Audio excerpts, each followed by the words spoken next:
Fala galera marota que curte uma boa dica de cinema e arquitetura. Olá, começa agora mais um Documentação, o programa que traz o Brasil para dentro da sua tela. Histórias de brasileiros com informação e entretenimento. Hoje nós vamos conhecer a história da construção de Brasília contada por 50 mulheres que chegaram ao Planalto Central entre os anos de 1956 e 1960. Mas antes, deixa o seu like aqui. Se você não é inscrito, se inscreve aqui no canal. Mas antes, pega a pipoca, chama a família, que lá vem história boa por aí.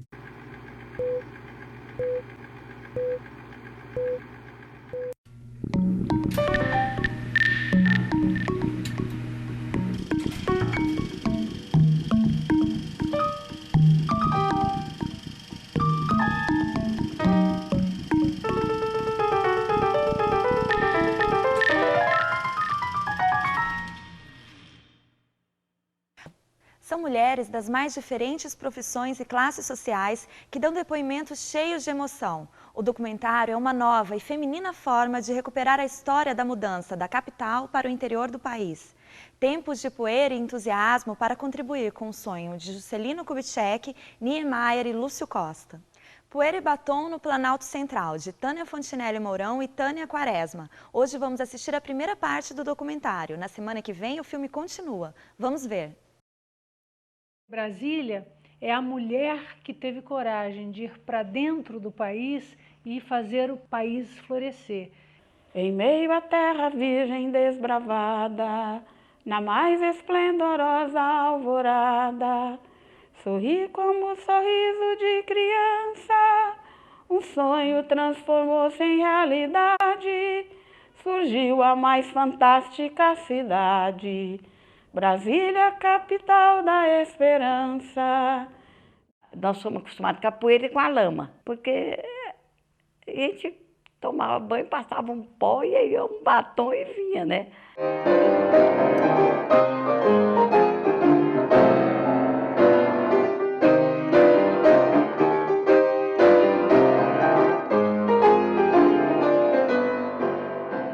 Meu pai, ele veio na Comissão Cruz e falou assim, vamos fazer a capital do Brasil aqui pertinho da gente. A comissão só marcou o lugar, né? E ele falou assim, a capital vai ficar aqui perto da gente, Brasília, vai chamar Brasília, não sei o quê. Antônio de Montarde chegou lá em casa e disse, sabe, nós vamos para Minas. Nós vamos procurar um lugar para a futura capital. E a minha família Guimarães, ela era proprietária de muitas terras aqui nessa região. Essas terras foram desapropriadas, não é? A preço muito baixinho para a consolidação, né, do Distrito Federal. Foi na época que veio essa comissão, o Policoelho, para verificar os sítios, o local. E não tinha um hotel, porque Planaltina é uma cidade muito pequena. Então, essa comissão Policoelho foi hospedada pelo Dr. Osana Guimarães na fazenda dele, chamada Larguinha. Essa comissão toda fazia tudo isso aí a cavalo, era uma comissão que ia até quase chegando a Formosa. Marco da futura capital, erigido em 7 de setembro de 1922 no governo do presidente Epitácio Pessoa, no lugar designado pela Comissão Cruz, é visitado pelo general Poli Coelho e sua comitiva, acompanhado por grande massa de fogo de Planaltina, inclusive um fotógrafo de luxo.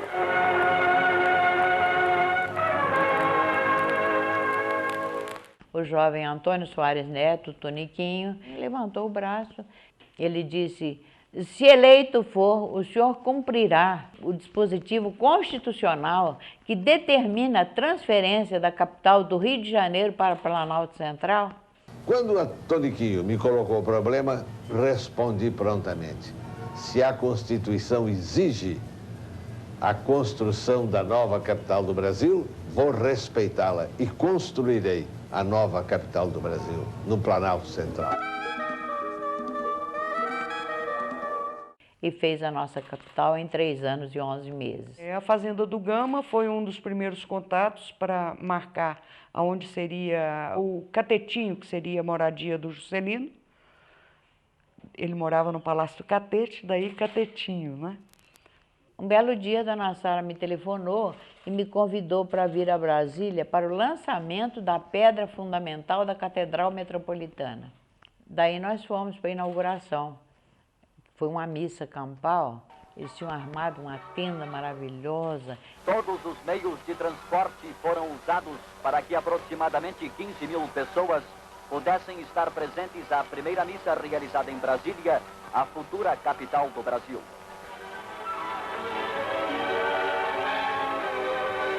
E naquela época se usava muito sapato de camurça. E eu toda besta comprei um sapato de camurça marrom, toda chique, crente que ia aprontar.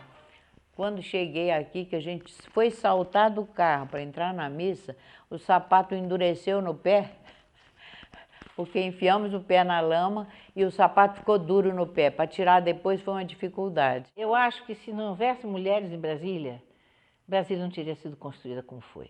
Não é que as mulheres fossem para as obras, fossem mexer com betoneira, pegar martelo, bater prego, não é isso. Elas davam a retaguarda, sem a qual os homens não fariam, entende? A participação das mulheres na Constituição de Brasília foi de uma grande importância, porque vieram primeiro os homens. Então, as mulheres que vieram no início eram muito poucas.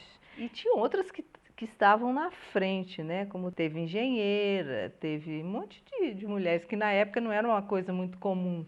Eu digo sempre, não eram da época, elas eram mais na frente da época, né? A Neiva mesmo, ela veio para Brasília ser motorista de caminhão. Eu era motorista de caminhão, tinha uma vida, qualquer pessoa, qualquer mulher que gosta de trabalhar devia até invejar. De um dia para outro, descortinou a vida. Eu comecei a ver e ouvir os espíritos.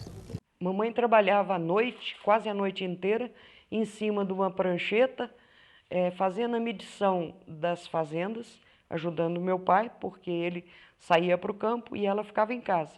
Então ela passava o tempo todo fazendo esses mapas e datilografando, naquela época não tinha computador, para desapropriar as terras. Daí é que você poderia dar o começo, então, a Brasília. Desenhava, calculava dia e noite, porque o Juscelino deu um prazo. Eu quero para 5 anos. O que deveria ser em 50. Eu cheguei em Brasília aos 13 anos de idade, com meu pai, que foi a primeira família de engenheiros a chegar em Brasília. Nós morávamos em Goiânia, eu, minha mãe e meus 3 irmãos. Ele chegou em casa e disse, amanhã nós vamos para Brasília, de mudança. Minha mãe, vamos. A gente chegou em novembro de 1956. E aí a gente ficou durante o ano de 1957, a gente ficou indo e vindo todo final de semana e férias, porque não tinha escola. Em 1958 ele conseguiu fazer o ginásio Brasília para que as famílias pudessem trazer os filhos, que era o problema maior da época. Mas a gente lembra tudo com muito carinho, né? Porque meu pai também era uma pessoa muito alegre, tudo para ele era festa, felicidade, tudo bem. O JK fez uma coisa que é a Caravana da Integração Nacional. Esse foi um dos momentos históricos mais bonitos do Brasil. Saiu uma caravana do Nordeste, outra caravana do Sul, outra caravana do Oeste e outra caravana do Norte. E essas caravanas deviam se encontrar aqui em Brasília, antes da inauguração. E o JK recebia cada caravana dessa. Esses carros foram os primeiros carros produzidos no Brasil. Foi a indústria brasileira que botou os carros à disposição desta caravana. Em frente à matriz de Nazaré, tem lugar a reunião de veículos que comporão a coluna norte da Caravana de Integração Nacional. Brasília ainda está longe, mas o ânimo dos pioneiros é grande. A coluna norte avança para o local, onde o bravo e destemido engenheiro do progresso, Bernardo Saião, encontrou a morte quando lutava de igual para igual contra a densa floresta. Foi um choque enorme para todos nós, né? Porque um acidente assim, você não pensa. E foi um acidente na estrada, então uma coisa muito inesperada. Quando nós estávamos já na fazenda da Grande do Douro, começou a chegar muita gente para morar ali. Aquilo a gente não acreditava. Eu nunca pensava que ia ser uma coisa tão maravilhosa. A gente ficava encantada, mas também ficava assustada com tanta gente chegando. Em julho de 59, vi os ministérios todos ainda em formação e E a cidade toda não existia. A rodoviária era um movimento de terra só. Mas como tudo aqui se fazia do dia para a noite, eu acreditava que realmente ia estar pronta a cidade no dia da inauguração, né? E eu morava em Belo Horizonte. Então tinha saído a novidade de começar a construir a mudança da capital, do Rio de Janeiro para que ainda não sabia o lugar, mas havia de ser ou em Minas, como as pessoas queriam, né? Ou aqui em Brasília. Então, nesta ocasião, eu resolvi, sem nem mesmo falar com o marido, que ele mandasse a mudança, que nós íamos mudar de Belo Horizonte. E assim nós mudamos. Aqui para Brasília, morei no Núcleo Bandeirante, na primeira avenida. Não tinha ainda nada. E nós, então, conseguimos uma casa de madeira, muito simples, mas era grande. Só nesta minha casa, no Núcleo Bandeirante, que tinha água. Nas outras não tinha. Brasília era muito falada no Nordeste, né? Eu sou do Nordeste, sou do interior, e era de praxe pessoas virem para cá, para ajudar na construção de Brasília. Eram caminhões e caminhões que vinham lá do Nordeste, vindo para cá com pessoas para trabalharem aqui na construção de Brasília. Houve um concurso para os professores, né, virem para cá. Eu tive sorte que eu fui das primeiras em música. Fui logo chamada para o primeiro colégio que teve aqui, foi o Colégio Caseb. Brasília surgiu para mim como uma esperança de vida, porque eu era garota ainda, jovem, querendo mudar de vida, e o Brasil estava muito atrasado, precisando de melhorar. Surgiu a aprovação de Brasília. Começou, então, a construção. A Juscelino chamou nós para Brasília. Brasília disse que não dava nada. A Juscelino me deu tudo, né? Mandou trator e mandou tudo aqui, né? E nós ficamos morando aqui. Aí nós plantamos aqui, mas deu bonito, né? Aí a primeira colheita que nós fizemos, aí Canegai levou tudo para o presidente Juscelino. Aí ele ficou contente, né? Ele falou assim, nossa, que bom, chama mais japonês. Em 55, em Goiânia, meu pai, ele frequentava uma roda de amigos, inclusive políticos, e nessa época já se ventilava na mudança de capital para Brasília. Então o Juscelino circulando aqui com ele, todo assim, pois é, e aí, japonês? A japonesada vem ou não vem para Brasília? Meu pai foi e disse assim, mas a terra aqui é muito ruim. Aí o Juscelino respondeu, se fosse boa a terra não precisava de japonês, né? Então foi assim que deu início a vinda da colônia japonesa aqui para Brasília. De início, 20 famílias. Aquela cultura japonesa, verdura, saiu muito verdura, não precisa trazer de São Paulo. Primeira vez que eu ouvi falar em Brasília foi 58, né? Diz que é o lugar que tinha muito índio, que não tinha civilização nenhuma, meio do mato, cerrado, né? Lugar assim que o pessoal tinha pavor, né? Parece que era do outro mundo, mas nós tivemos coragem de vir para cá porque tinha uma promessa muito grande, né? E meu marido ganhou muito dinheiro, graças a Deus. Foi morando no acampamento. A primeira notícia que tive em Brasília, eu morava em Séries ainda. Eu encantei, eu sou aventureira. Saí da minha terra com 19 anos para casar com um jovem igual eu, para vir para o Brasil de uma vez. Tem que ser aventureiro, né? O avião que vinha da Guiana me pegou em Macapá e eu vim. Quando chegou aqui em Brasília, ele sobrevoou Brasília e olhou, olha, aqui será a futura capital do Brasil. Aí eu olhei assim, só tinha aquela terra vermelha, né? O esqueleto, os ministérios. Eu falei, para que eu venho? Eu, uma jovem de 6 para 7 anos, vim vivenciar e construir toda a minha visão de mundo a partir de Brasília. Eu tomei consciência da existência de Brasília quando eu vim para Brasília, morar em Brasília. Pousei naquele aeroporto de madeira que existia em Brasília. Tenho memórias de descer num lugar que era um descampado. Quando eu cheguei aqui, aí no aeroporto não era esse aeroporto de hoje. A volta era tudo mato, né? Era tudo mato, só tinha ali mesmo a descida, né? E o prédio, né? O prédio que ainda estava em construção ainda. Quando eu peguei o ônibus para ir para casa, né? E tudo mato, estrada de chão, muita poeira, muita poeira. Aí eu perguntei ao taxista, mas isso aqui é Brasília? Falei, credo, ainda falei assim, Cruz. Brasília cheio de poeira desse jeito, tá tudo em construção ainda, né? De repente, me senti chamada para uma vocação diferente, a vocação religiosa. Estava começando a construção, bem no centro do Brasil, da futura capital do país. Eu fui indicada como uma pessoa que satisfazia as necessidades do trabalho da congregação em Brasília. Então, ficou combinado que no dia 15 de setembro, as irmãs poderiam vir que o alojamento já estaria pronto. E eu perguntei, se nós vamos trabalhar com os candangos, por que então não vamos morar na Vila Operária junto com eles?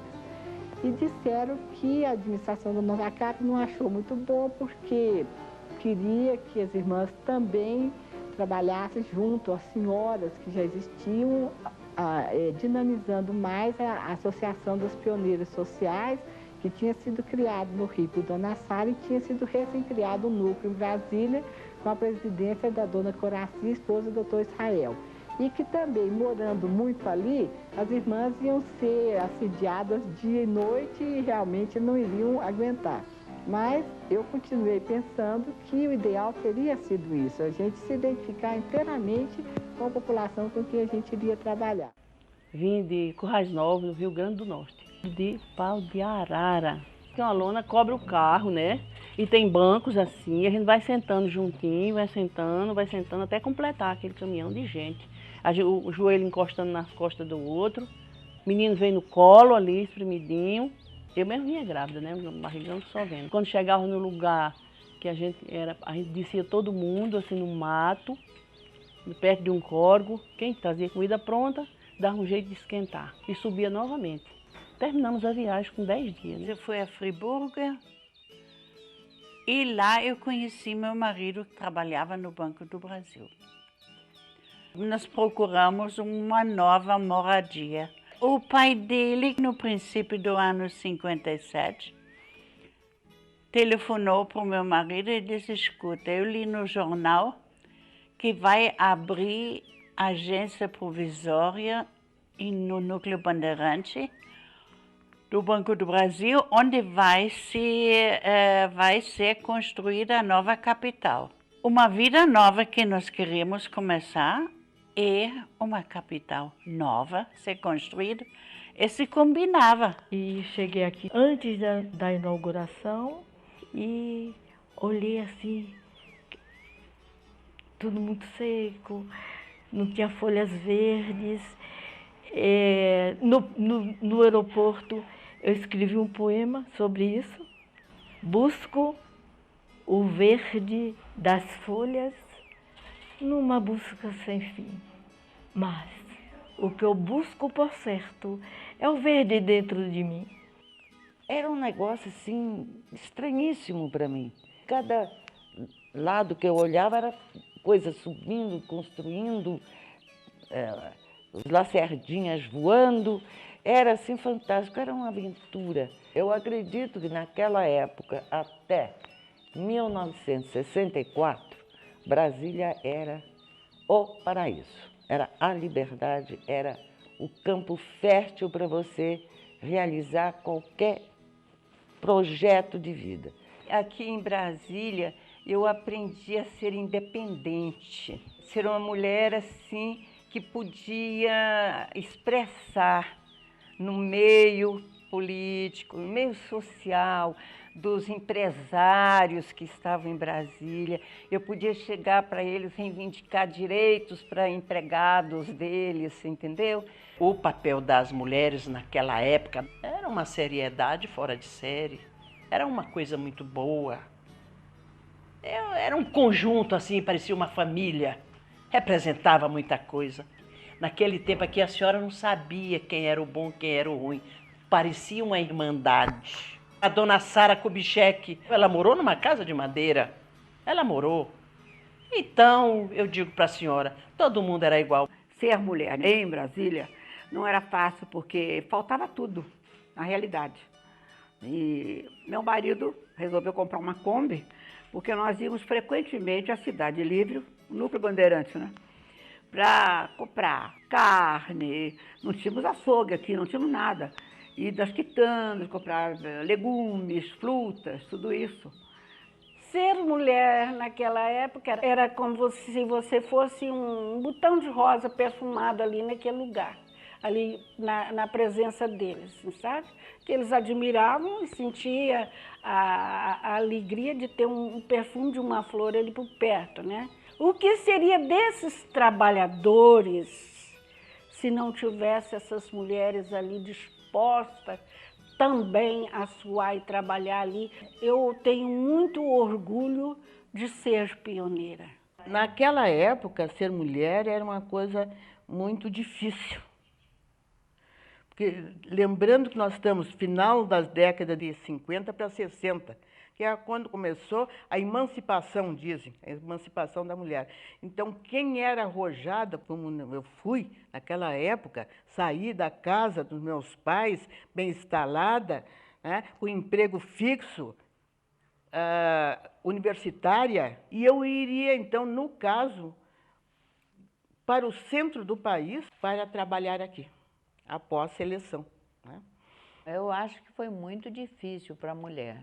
Muito difícil, muito sacrifício, saíram das suas origens em busca do Eldorado. Isso aqui era o Eldorado, era a promessa do futuro, era a bênção que Deus mandava na vida de cada família que veio do Nordeste, especialmente do Nordeste, a maioria, não é? Porque veio gente de Minas, veio gente do Sul, e uma era bordadeira, a outra era só cozinheira, a outra era lavadeira, a outra fazia pão, biscoitos.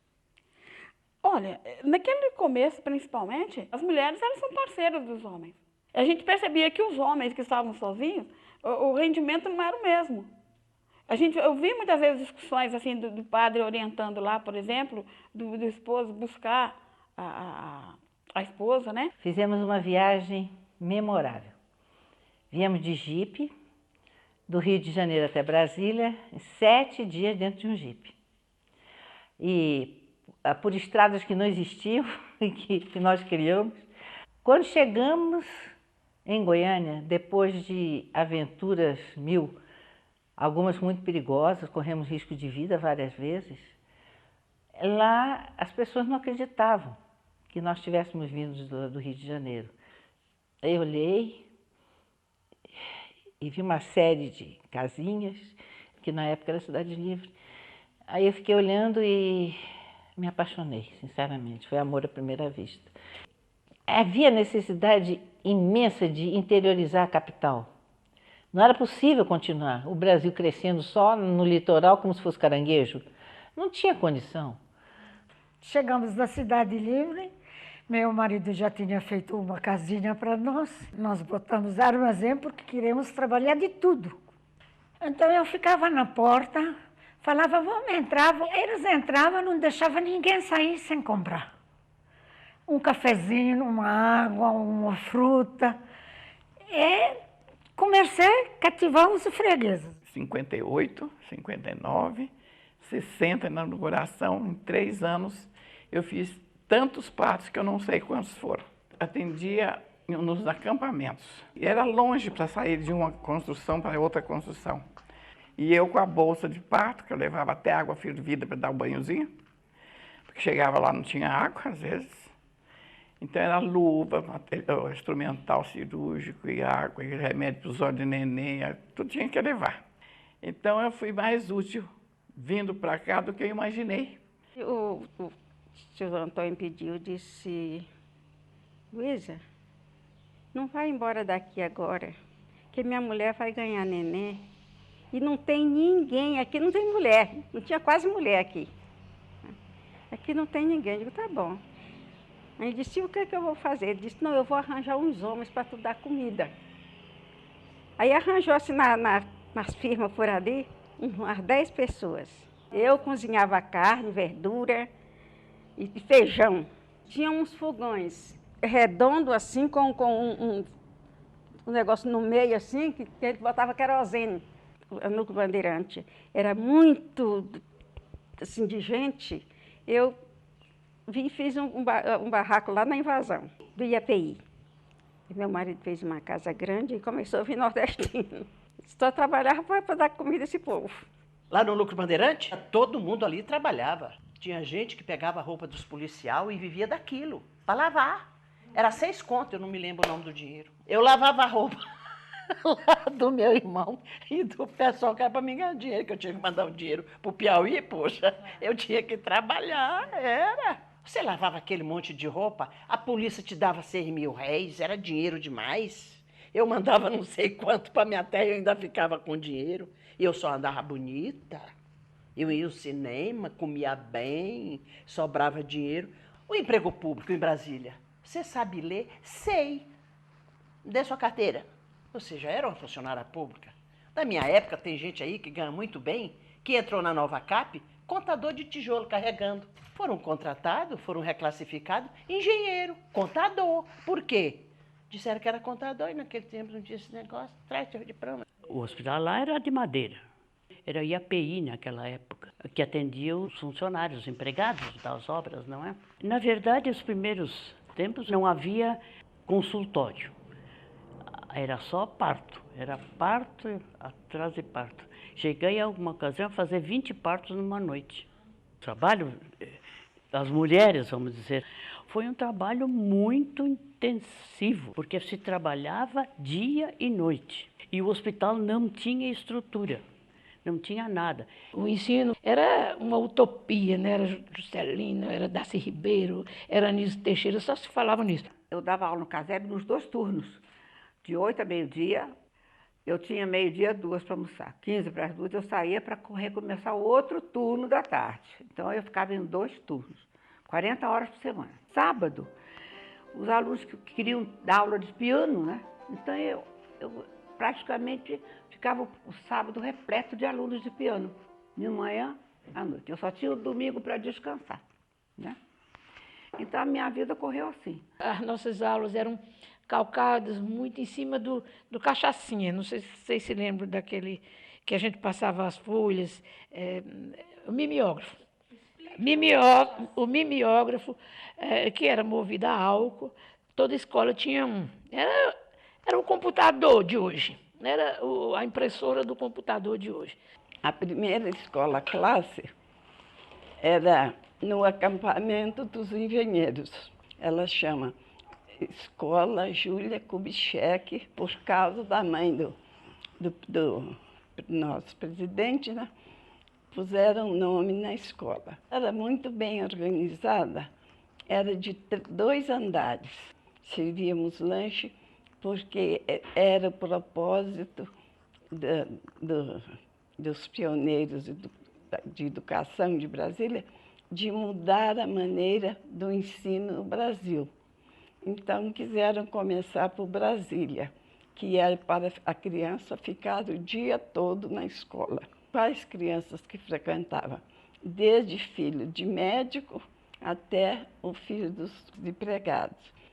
Então, eu me ofereci para ensinar os japoneses a falar português. Tinha japonês até 7 anos, e idosos também. No Núcleo Bandeirante tinha um mercadinho que vendia tudo, né? A verdura, todas as verduras fresquinhas. A gente ia lá, eles tinham pego do outro dia na chácara. Então eu comprava muito lá. Aí eu cheguei lá numa loja, nem vi que o homem era japonês, e comprei alface, couve, comprei tudo que tinha direito. E depois falei para ele, quanto é? Quanto que eu tenho que lhe pagar? Não precisa pagar nada, já pagou. Você, professor meu. Para saber mais sobre as ações do governo voltadas para as mulheres, acesse o site da Secretaria de Políticas para as Mulheres em www.spm.gov.br. Tchau e até o próximo programa com mais Poeira e Batom no Planalto Central.